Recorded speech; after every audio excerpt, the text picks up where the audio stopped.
Hey, welcome to the channel. I wanted to share a video today in regards to safety gear while riding your dual sport, as well as a couple of things that I take with me in my bag just in case I have a bit of a mishap.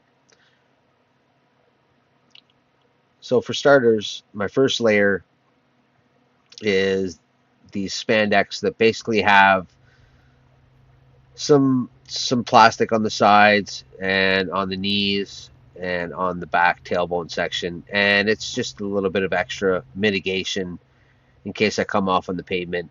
Um, I added knee pads because on the spandex, the sliders are not the greatest. So just for a bit of extra protection. And then I wear the Alpine Stars Bionic V3 or V2, I can't remember, um, protection. And it's basically armor, but it also slides better than the cheap foam that comes in a lot of jackets. So it's got the shoulders, the chest, the spine, and the elbows. And then I always have what I call my dash cam, which is basically an action cam attached to the helmet. I always have that for insurance purposes. And I always wear goggles in the summer for more airflow, but I make sure that my goggles are impact resistant. And that's basically for any cars on the road that might shoot a rock up at me or something. Um, I ride solo, so that won't really happen on trails, but regardless, um, I want to have a little extra protection for the eyes since I don't use a visor in the summer. I always wear motocross boots. I don't believe in adventure boots because adventure boots, they flex like Converse All Stars, so I don't see the point in them. I want protection, so the motocross boots are the best bet, and they're not that expensive. Mine are Tech 3, so they're pretty cheap. I always wear leather gloves, and I make absolutely sure that they have palm sliders and some good leather in the palm area, just in case. Um, and like I was saying, I always have the dash cam. That's insurance for insurance. And the extra bonus is you catch some cool trail footage. So my helmet, I make sure that it is DOT approved as well as ECE 22.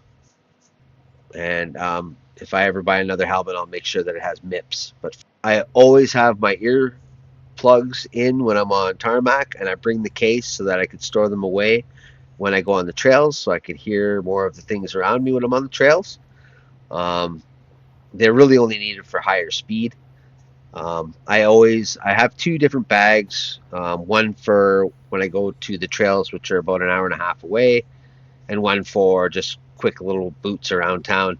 I always bring my extra goggles for where it's shady in the trails for better vision.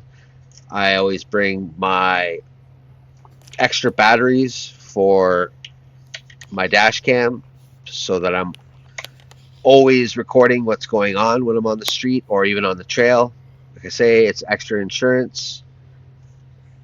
I always bring baby wipes and some what are they called? Microfiber cloths, so I can clean the bug guts off of my visor, as well as you never know if you've got to go, you've got baby wipes at least to clean up. I never actually use my cellular phone that I make calls with on my bike. I use an older Android phone with offline DMD2 navigation. I No matter which bag I bring, I always bring my tire and tube slime, my Fantic air pump, my zip ties,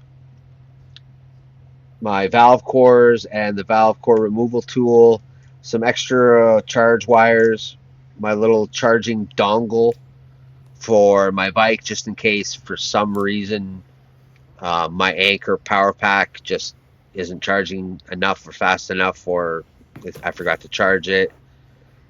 So I make sure I have all that regardless of which bag. I always bring a water bottle or two. I have two just like this. And I mix 50-50 with Gatorade. That way, I got my electrolytes in as well.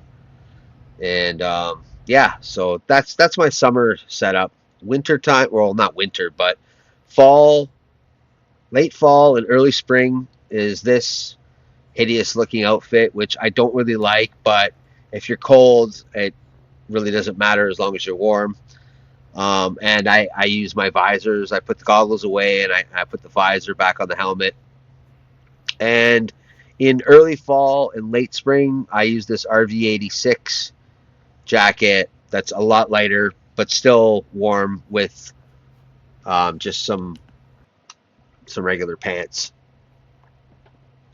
But I still wear all of the under gear for every outfit, for every different setup. I wear the skeleton of it all. I always have that on no matter what. That way I know if I come off and I slide, I've got some plastic and some armor to protect me. Yeah, anyways, that's my gear setup, and it's pretty effective. I look at it this way: it's 15 minutes to save you 5 months in a hospital bed, getting skin grafts, or healing a broken ankle or something like that. God forbid that happens to any of us. But all I could say is, if you take away anything from this video, please wear your gear. Here's a good example right now of just a cyclist who came off, and that's pretty bad looking road rash. So imagine that amplified by how fast we go on our motorcycles.